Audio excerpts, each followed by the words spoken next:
Hello, basketball people, we have news. Let's go to more news about the Golden State Warriors. I ask you to give a thumbs up and subscribe to my channel, as I am a Warriors fan. Veteran Al Horford can still contribute significantly to the Warriors, and his signing is close to being finalized. The Golden State Warriors have been quiet this offseason. Too quiet. While other contenders have retooled or reloaded, Golden State remains stuck in a holding pattern, one shaped largely by salary cap gymnastics and uncertainty over Jonathan Kuminga's future. And then there's the Al Horford situation. The veteran big has been linked to Golden State since early July. It's now September, training camp is weeks away, and he still hasn't signed. Retirement questions have lingered, but both Brett Siegel, on the Light Years podcast, and Bleacher Report's Eric Pincus have reiterated that Horford is all but set to make his way to the Bay. The expectation is that a deal will come once the Jonathan Kuminga situation is resolved, giving Golden State a clearer picture of their cap sheet and how much of the mid-level exception they can offer. Warriors looking for veteran help? As a result of Jason Tatum's injury, the Boston Celtics have seemingly pivoted away from contending this season, leaving Horford searching for his next, and likely final NBA home. Enter Golden State, who Pincus predicted as Horford's likeliest landing spot. The veteran big has been linked to Golden State all summer, and if this prediction comes true, would he be a good fit for the Warriors? Why Horford makes sense for the Warriors. The red flags are there. Adding a 39-year-old Horford would make this already aging roster even older. But for a team looking to maximize Stephen Curry's remaining prime years, Horford might just make perfect sense. He was a key contributor to Boston's championship run just 2 years ago. He remains a high IQ big who can stretch the floor, anchor the defense in spurts, and make the right play in the biggest moments.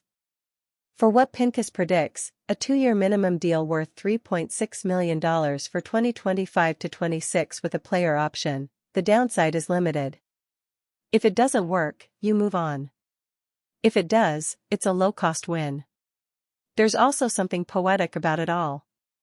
After years of playoff battles between Horford's teams and Golden State, he could now become their veteran anchor. The steady presence to complement their championship core. Hall of Famer seeking one last run in Golden State. Horford is one of the most accomplished big men of his generation. He's a 5-time All-Star, multiple-time All-Defensive selection, and proven champion. But he's also 39 years old and looking for what could be his final NBA contract. And let's be honest, this Horford to Warriors storyline has dragged on. Golden State was reported as the frontrunner back in early July. Now, 2 months later, the only real questions have been whether Horford might retire or how much of the mid-level exception the Warriors can actually offer him. With Pincus reiterating that Horford still looks bound for the Bay, the move feels like a foregone conclusion. At this point, it's basically down to timing. Golden State needs clarity on Kuminga before locking in their financial picture. Once that resolution comes, Horford appears set to sign and provide the veteran stability this roster has been waiting for. If the Warriors want to squeeze one more title out of this core, Horford is one of the few names left who could actually make a difference. And after all this waiting, he might finally be the piece Golden State has been holding out for. Warriors have a big Quinton Post question that needs to be immediately answered. Quinton Post had a surprising and impressive rookie season with the Golden State Warriors, rising from late second-round pick and the G League to become a regular rotation member over the second half of the season. Post's three-point shooting from the center position was a godsend to a Warrior team in desperate need of exactly that, having astonishingly shot a team-high 40.8% by the end of the regular season. The playoffs were a slightly different story though, leaving the 7-footer with an immediate question to face early in his second year. Quinton Post needs to reaffirm his standing as a long-term NBA player. The three-point shooting fell away to just 31.3% during the postseason, while Post's 33.3% field goal percentage underlined the need to get better finishing around the rim. He was manhandled at times by Steven Adams and Alperen Sengun in the first round. Not that it's completely unexpected for a young player coming up against quality big men who can be physically imposing. What the playoffs did show was just how much Post can improve, specifically as a finisher, rebounder, and rim protector. That's certainly a positive given how much of an impact he had even with those question marks, but the negative was that we didn't get to see that progression during Summer League. There was much anticipation surrounding what Post could do in Summer League, only for the 25-year-old to be ruled out as he recovered from an ankle injury. It immediately brought a rather disappointing feel to the summer campaign, leaving much of the focus on fellow late second-round picks Will Richard and Alex Tui. Post now finds himself in a good position entering his second year. He's likely going to be able to play backup to veteran center Al Horford, yet should still see the opportunity for more minutes, starts, and the overall ability to expand his game.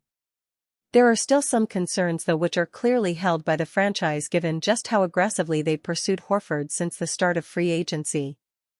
Given the underwhelming form in the playoffs and the absence in Summer League, Post faces the challenge of having to reaffirm his status as a long-term NBA player early next season. Golden State fans were certainly impressed by Post's rookie year, but you could say the same about Tracy Jackson-Davis, who then quickly fell from starter to outside the rotation in year 2. That will provide some cause for hesitation among fans who won't want Post to burn them with disappointment in a way that Jackson-Davis did at times last season. With Horford 39 years old and potentially entering his final season, if he eventually signs, the Warriors will want to know they still have a legitimate center for the future. That's exactly what Post should be aiming to solidify himself as, particularly when he'll also be a restricted free agent next offseason. The Warriors were engaged in an offseason saga involving contract negotiations with 22-year-old forward Jonathan Kuminga. The sheer duration of these discussions and the lack of resolution have also prevented Golden State from completing its pending deals. This trade is crucial for the Golden State Warriors. While there has been a marked preference for retaining Kuminga among the ownership, the events of the offseason would indicate serious problems in the locker room if the forward remains. Trading the 22-year-old could be in the team's best interests, as it allows them to gain something of value in return. In this context, acquiring two capable wings would be a major upgrade. Rui Hachimura has positioned himself as an extremely reliable forward. He is a solid two-way player, showcasing versatile offensive skills and noteworthy switchability on defense. Although Hachimura lacks elite lateral quickness, his innate strength and positioning allow him to defend much larger players. For the Warriors, his defensive upside will be vital, especially given their typically shorter rotation. The Dubs would also benefit from his efficiency on offense as a perimeter threat and mid-range scorer. His averages of 13.1 points and 5.0 rebounds per game, while shooting 50.9% from the field and 41.3% from three-point range, from last season proved to be solid. Meanwhile, acquiring another young wing player like Jamie Jaquez Jr. could also prove to be beneficial. The Heat have been heavily involved in the 24-year-old's development. With great expectations of him to emerge as a key role player, the Dubs could aim to nurture his development, too. Jaquez Jr. possesses an impressive offensive skill set, presenting the possibility of becoming a three-level scorer. While his athleticism isn't outstanding, he prioritizes footwork and elite shot-making ability to contribute. The Heat forward saw a dip in performance last season, as he averaged 8.6 points and 4.4 rebounds per game, while shooting 46.1% overall and 31.1% from beyond the arc. This could be attributed to a sophomore slump. Still, the guard is expected to bounce back stronger, which could be useful in strengthening the Warriors' bench rotation. A deal like this would effectively allow the Dubs to expand their wing depth while simultaneously building their roster strength. Additionally, with the Kuminga situation dealt with, the Warriors would be able to complete their pending signings, asserting their status as competitors again. This former LeBron teammate could be solution to Curry, Warriors' next championship. LeBron James and Stephen Curry are two of the biggest names in basketball. They went head-to-head in 4 championships, competing at the highest level. During that time, James had the opportunity to mentor a rookie who appeared in 61 games for the Cavaliers in 2017 to 2018, and Jack Simone of Blue Man Hoop believes he could be the Golden State Warriors' missing piece. Golden State's team is utterly incomplete at the moment. With the Jonathan Kuminga situation in limbo, the Warriors haven't been able to fill out their roster, with guys like Al Horford and DeAnthony Melton left waiting for their time to come, Simone said Thursday.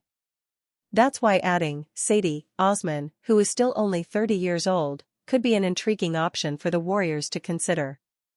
His performance at Eurobasket has certainly given them something to think about.